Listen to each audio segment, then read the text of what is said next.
Hello students. इस lecture में हम बात कर रहे होंगे विद्युत फ्लक्स के बारे में। ये कॉन्सेप्ट काफ़ी ज़्यादा इंपॉर्टेंट है, ठीक है। ये जो कॉन्सेप्ट है वो आगे हम जो डेरिवेशन करेंगे गॉस प्रमेय और गॉस प्रमेय के जो अनुप्रयोग है उसमें भी डायरेक्टली इनडायरेक्टली काम आएगा। तो बहुत अच्छे से आपको समझना है, नॉट जस्ट थ्योरी बल्कि इनका जो कॉन्सेप्ट है, इसका डायग्राम, एंगल कैसे बनता है, ये सारी चीज़ें आप ध्यान से देखोगे क्योंकि वो डायरेक्ट गॉस प्रमेय में यूज़ होगा, ठीक है।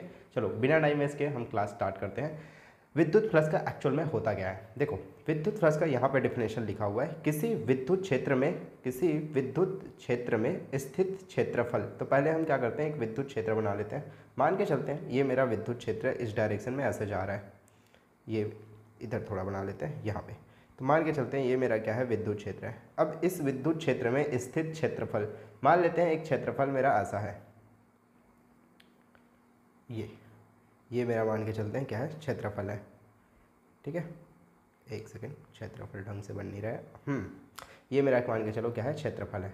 तो विद्युत क्षेत्र में स्थित किसी क्षेत्रफल से अभिलंबवत गुजरने वाली, अभिलंबवत मतलब क्षेत्रफल के लंबवत, क्षेत्रफल का लंबवत मतलब ये क्या है, क्षेत्रफल है तो इसका लंब क्या होगा, क्षेत्रफल ऐसा है तो इसका लंबवत मतलब ऐसे, मतलब जो 90 डिग्री बनाता है उसे अपन क्या बोलते हैं, लंबवत कहते हैं, ठीक है। ओके, तो इस क्षेत्रफल से अभिलंबवत गुजरने वाली बल रेखाएं, ठीक। तो ये जो अभिलंबवत गुजरने वाली बल रेखा कहाँ से, क्षेत्रफल से, वो क्या हो जाएगी, ये हो जाएगा, ये मेरा अभिलंबवत गुजरने वाली बल रेखा हो जाएगी, ठीक है। इसे हम क्या बोलेंगे, एस वेक्टर कहेंगे, या फिर आप एस वेक्टर कहोगे। अगर आप छोटा सा क्षेत्रफल ले रहे हो तो आप इसको क्या बोलोगे, डी एस बोलोगे, ऐसे करके वेक्टर डी एस। अदरवाइज अब हमने पूरा क्षेत्रफल ले रहे हैं तो हम क्या करेंगे, इसको वेक्टर एस से रिप्रेजेंट करेंगे, ठीक है। ओके, तो ये हो गया विद्युत फ्लक्स का। दोबारा सुनो एक बारी, किसी विद्युत क्षेत्र में स्थित, तो ये मेरा विद्युत क्षेत्र है, उसमें स्थित जो क्षेत्रफल है उससे अभिलंबवत गुजरने वाली जो बल रेखा है, मतलब ऐसे ऐसे जो अभिलंबवत रेखा जा रही है उसे अपन क्या बोलेंगे, उन बल रेखाओं को हम विद्युत फ्लक्स का कहते हैं। क्लियर, ये तो हो गया डिफिनेशन की बात। अब देखो इसमें जो मेन चीज़ बात आपको समझनी है वो क्या है। यहाँ पे क्या है, विद्युत क्षेत्र है, और यहाँ पे क्या है, मेरा क्या है, ये क्षेत्रफल से गुजरने वाली रेखा है, ठीक है, अभिलंबवत गुजरने वाली रेखा है। हाँ, अब देखो यहाँ पे इसे अपन बोलते हैं क्या, वेक्टर यूनिट, हिंदी में आप बोल सकते हो क्या, क्षेत्र सदिश बोल सकते हो आप इसको, ठीक है। हाँ, तो ये जो क्षेत्र सदिश होता है वो हमेशा क्या आता है, लंबवत होता है। बोलने का मतलब ये है कि अगर मेरा एरिया ऐसे है तो ये जो वेक्टर एस है वो क्या होगा, ऊपर की तरफ होगा। अगर जरूरी नहीं है कि क्षेत्र हमेशा ऐसी हो, क्षेत्र ऐसे भी तो हो सकता है, क्षेत्र ऐसे भी हो सकता है, राइट, अलग अलग एंगल पे भी हो सकता है क्षेत्र, हमेशा ऐसे फ्लैट हो ये ज़रूरी नहीं है, ये एक्स एक्सिस में हो हमेशा ऐसा ज़रूरी है, ऐसे वाई एक्सिस में भी, वाई अक्ष में भी हो सकता है, ऐसे थीटा एंगल में भी हो सकता है, ठीक है। तो अब इसमें कैसे कैसे चेंज आते हैं, अगर क्षेत्रफल में चेंज आता है तो कैसे चेंज आता है वो जानना आपके लिए ज़रूरी है, जो गॉस प्रमेय में डायरेक्ट आपका यूज़ होगा, ठीक है। ओके, तो इनके बीच स्टार्ट में क्या बन रहा था, 90 डिग्री बन रहा था। तो इनके बीच में जो रिलेशन होता है, जो फार्मूला होता है विद्युत फ्लक्स का, वो क्या हो जाता है, विद्युत फ्लक्स को अपन फाई ई से रिप्रेजेंट करते हैं। तो फाई ई इक्वल टू हो जाएगा मेरा क्या, ई मतलब वेक्टर ई, आपको पता है विद्युत क्षेत्र की तीव्रता एक तरह का क्या होता है, सदिश राशि होती है, तो यहाँ पे वेक्टर लगा देंगे, इनटू यहाँ पे क्या है, वेक्टर एस है। अगर हम छोटा सा क्षेत्रफल लेते हैं, छोटा सा क्षेत्रफल मतलब छोटा सा क्षेत्रफल को डी एस बोलते हैं, पूरे क्षेत्रफल लेते हो तो उसको एस बोलते हैं, अगर आप छोटा सा क्षेत्रफल लेते हो तो उसे अपन डी एस कहते हैं। तो हम मान के चलते हैं छोटा सा क्षेत्रफल से हम विद्युत फ्लक्स का निकाल रहे हैं, तो यहाँ पे वेक्टर डी एस लिख देंगे, ठीक है। हाँ, और तो ये क्या हो जाएगा, आपका फार्मूला हो जाएगा विद्युत फ्लक्स का, ठीक है। तो ये आप डायरेक्ट दिमाग में सेट कर लो कि ये मेरा विद्युत फ्लक्स का क्या होता है, ई इंटू डी एस होता है। ई मेरा विद्युत क्षेत्र है और डी एस क्या है, मेरा छोटा सा क्षेत्रफल है। Clear, okay. हाँ, अब इम्पॉर्टेंट बात, आपने क्लास 11 क्लास में ये चीज़ पढ़ा होगा कि दो वेक्टर का जो डॉट प्रोडक्ट होता है, दो प्रोडक्ट आपने सुना होगा, एक होता है डॉट प्रोडक्ट, एक होता है क्रॉस प्रोडक्ट। ये जानना भी जरूरी है आपके लिए। अगर vector A dot vector B होता है तब क्या होता है, इनका जो, जब आप इसको ओपन करोगे, एक्सपेंड करोगे, खोलोगे, तो ये क्या बन जाता है, ए बी कॉस थीटा बन जाता है, ठीक है। कैसे याद रखोगे, देखो यहाँ पे डॉट है तो आपने .com सुना होगा, www.xyz.com, ठीक है। तो .com से आप याद रखोगे, डॉट कॉस याद रखोगे कि जब डॉट आता है तो वहाँ पे कॉस थीटा होता है, जब हम उसको एक्सपेंड करते हैं तब, ठीक है, ओपन करोगे A vector A dot vector B को ओपन करोगे तो ए बी कॉस थीटा बन जाएगा। एक और चीज़ आप याद रख लो इसी के साथ साथ, vector A cross vector B, इसे क्या बोलते हैं, क्रॉस प्रोडक्ट बोलते हैं, क्योंकि यहाँ पे क्रॉस है। तो जब क्रॉस के केस में क्या होता है, ओपन करोगे तो ये ए बी साइन थीटा बन जाता है। ये दोनों बात आप दिमाग में सेट कर लो, ये बहुत ज़्यादा काम आने वाली है आपके पूरे फिजिक्स के यात्रा में, ठीक है, पूरे फिजिक्स जर्नी में आपको बहुत ज़्यादा ये काम आएगी, तो दिमाग में सेट कर लो। Vector A dot vector B, A B cos theta होता है, कैसे याद रखोगे, डॉट कॉम से याद रखना है, डॉट आएगा तो कॉस होगा, और अगर क्रॉस है तो क्या होगा, साइन होगा। कल हमने लेक्चर में किया था टाउ वाला, अगर आपको याद होगा तो, vector tau equal to vector P cross vector E हमने किया था, तो उसके अंदर हमने टाउ इक्वल टू एक्सपेंड करके पी ई साइन थीटा लिखा था। वो कैसे हुआ, इस फार्मूला के थ्रू हुआ था, ठीक है। हाँ, तो ये चीज़ बहुत जगह आपको काम आएगी फिजिक्स में, तो अच्छे से आपको दिमाग में सेट कर लो। हाँ, अब मुझे बताओ यहाँ पे ये क्या हो जाएगा, vector E dot vector D S, ये क्या हो जाएगा, ये इसके फॉर्म में है, vector A dot vector B के फॉर्म में है, तो क्या बन जाएगा, ए बी कॉस थीटा, तो ये क्या हो जाएगा, ई डी कॉस थीटा हो जाएगा। सिमिलरली इसी तरह ये क्या हो जाएगा, ई डी एस कॉस थीटा हो जाएगा। ख़त्म, ये चीज़ आपको याद रखना है, ठीक है। ये दोनों फार्मूलाज हैं जो आपको दिमाग में सेट कर लेनी है, बड़े काम की चीज़ है ये, जो आपको गॉस थ्योरम में, मतलब गॉस के प्रमेय में बहुत ज़्यादा काम आने वाला है। क्लियर, चलो आगे बढ़ जाते हैं। अब हम इसकी बात करते हैं कि इसमें चेंज कैसे कैसे आएगा। अब यहाँ पे देखो क्या है, थीटा, थीटा कोण है, थीटा कोण है, इसका मतलब थीटा कोण कुछ भी हो सकता है, 0 डिग्री हो सकता है, 180 डिग्री हो सकता है ना, 0 हो सकता है, 180 हो सकता है, कुछ भी, थीटा की वैल्यू तो कुछ भी हो सकती है ना। वो डिपेंड करेगा कि क्षेत्रफल कौन से कोण बनाते हुए रखा गया है, ठीक, ओके। तो इनिशियली यहाँ पे क्या था, देखो स्टार्ट में यहाँ पे 90 डिग्री बनाते हुए रखा गया है, 90 डिग्री बनाते हुए रखा है, तो यहाँ पे थीटा की वैल्यू 90 डिग्री पुट करो, ठीक है। तो क्या वैल्यू आएगी आप चेक कर सकते हो।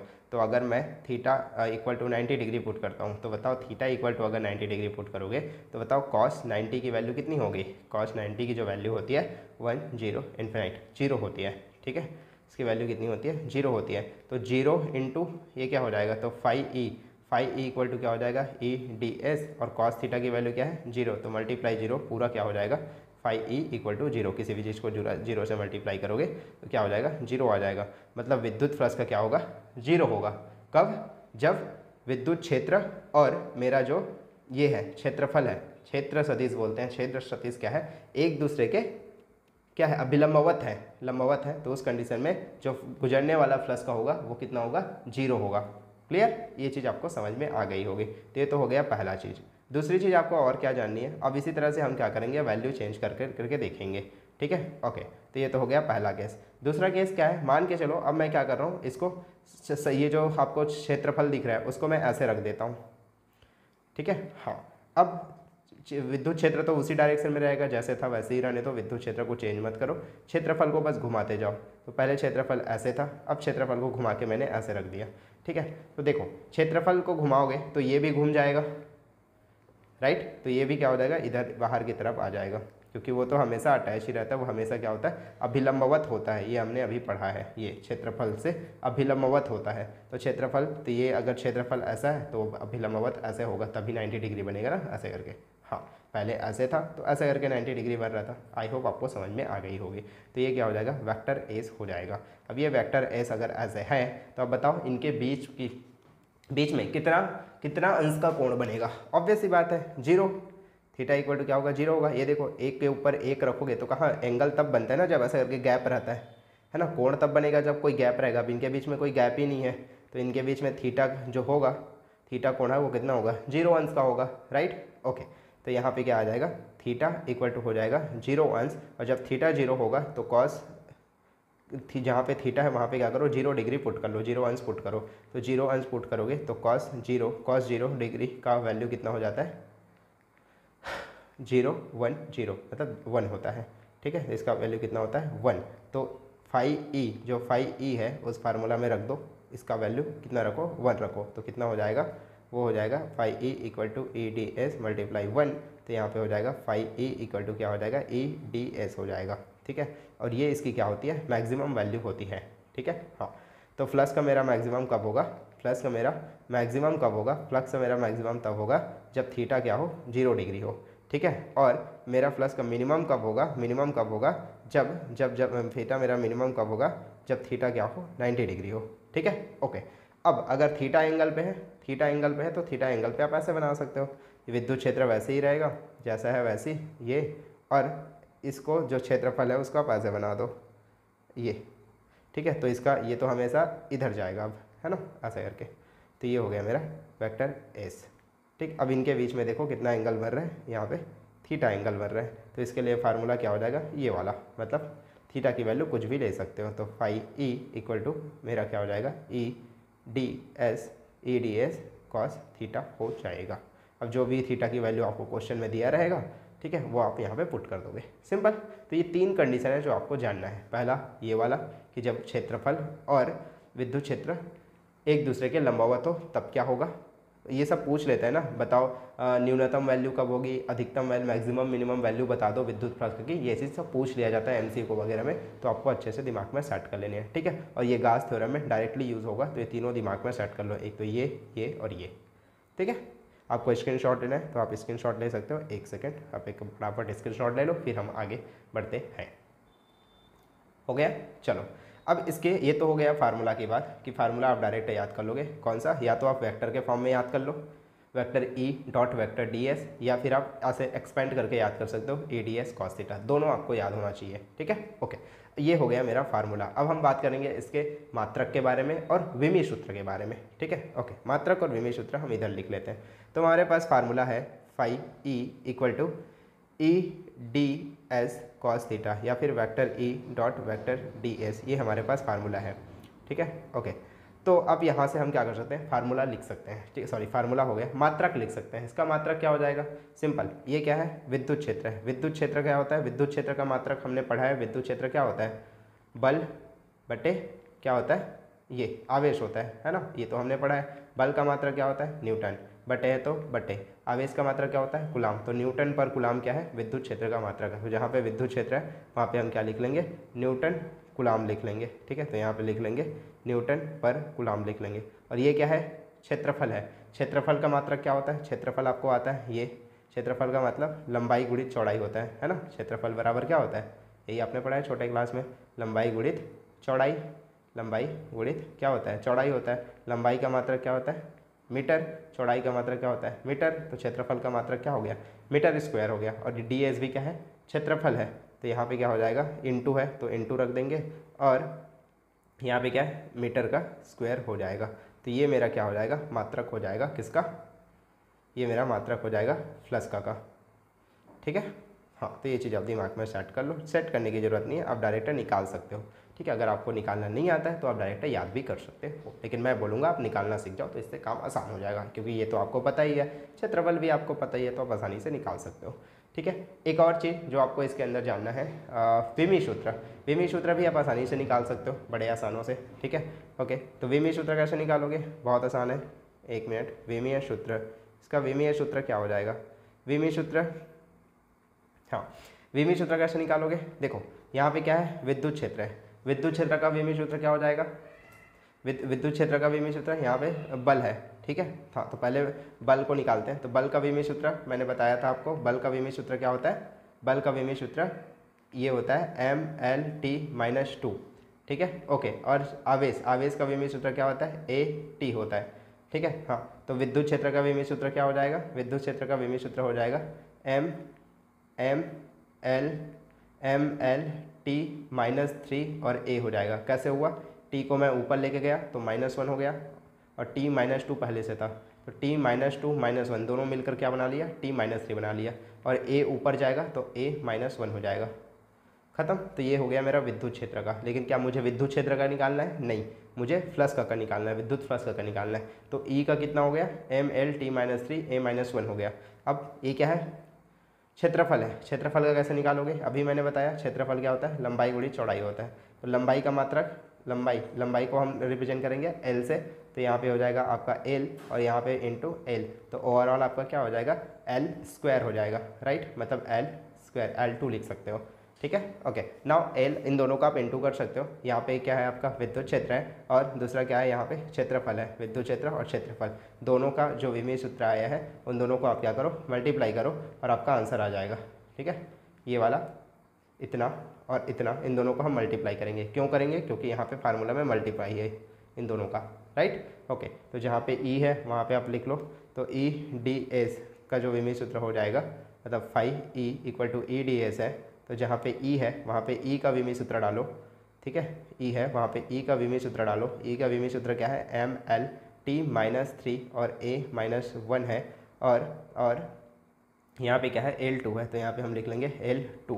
जब आधार समान रहते हैं तो पावर क्या हो जाते हैं, जुड़ जाते हैं, ठीक है। ये देखो L और L दोनों समान है, तो इन दोनों का घात जुड़ जाएगा। अब L का घात कुछ नहीं है तो उसको हम 1 लिख लेते हैं, तो इनका L और L दोनों आधार समान है, तो इनका जो घात है मतलब 1 और 2 वो दोनों आपस में क्या हो जाएंगे, जुड़ जाएंगे। तो आपको क्या मिल जाएगा, ML1 + 2 कितना हो जाएगा, 3, तो ML3T-ML3T-3A-1, ये आपका क्या हो जाएगा, विमीय सूत्र हो जाएगा, किसका, फ्लक्स का, ठीक है। तो ये हो गया फ्लक्स का विमीय सूत्र, जो मैंने आपको निकालना सिखा दिया है कि आपको कैसे निकालना है, ठीक है। ये चीज़ आप दिमाग में सेट कर सकते हो, या फिर याद करने की ज़रूरत नहीं है, आप निकाल सकते हो बड़े आसानी से, ठीक है। अगर आपसे निकालना नहीं आ रहा है तो भले ही आप याद कर सकते हो, ठीक है। ओके, हाँ, एक और चीज़, मात्रक हमने निकाल लिया, विमीय सूत्र हमने निकाल लिया। सदिश अदिश दिशा की हम बात करते हैं, तो इसकी दिशा क्या होती है, इसकी जो दिशा है वो एक तरह का क्या होता है, अदिश राशि होती है, ठीक है। इसकी जो दिशा होती है वो क्या होती है, अदिश राशि होती है, इसीलिए हमने फ्लक्स के ऊपर वेक्टर का साइन नहीं लगाया है। अदिश राशि होती है, एक तरह का अदिश राशि है, इसलिए कभी भी हम फ्लक्स के ऊपर क्या होते हैं, वो नहीं लगाते। आप ये चीज़ डायरेक्ट याद भी कर सकते हो, क्लास 11th क्लास में आपने पढ़ा होगा कि दो वेक्टर का जो डॉट प्रोडक्ट होता है वो हमेशा क्या होता है, एक अदिश राशि होती है, ठीक है। आई रिपीट, दो वेक्टर, एक पहला वेक्टर है, दूसरा वेक्टर है, इनका जब आप डॉट प्रोडक्ट लेते हो तो वो क्या होता है, हमेशा अदिश राशि होता है, ठीक है। तो इसकी दिशा क्या होगी, अदिश होगी, मतलब ये अदिश राशि होगा, इसके पास कोई दिशा नहीं होगी। तो तीनों चीज़ें मैंने आपको बता दिया, मात्रक न्यूटन पर कूलम इनटू मीटर स्क्वायर, विमीय सूत्र मैंने बता दिया आपको ये, और दिशा भी मैंने आपको बता दिया, वो क्या होगा, अदिश राशि होगा। तो ये तीनों चीज़ें आप दिमाग में सेट कर लो, ठीक है। मात्रक हो गया, अदिश राशि हो गया, और ये फार्मूलाज आप दिमाग में सेट कर सकते हो, इससे आपका काम हो जाएगा। क्लियर, चलो आगे बढ़ जाते हैं। आपको स्क्रीनशॉट लेना है तो आप इसका भी स्क्रीनशॉट ले सकते हो। ये मात्रक हो गया, ये विमीय सूत्र हो गया, और ये अदिश राशि हो गया, ठीक है। इसका भी आप स्क्रीनशॉट ले लो, और ये टॉपिक इसी के साथ ख़त्म हो गया है।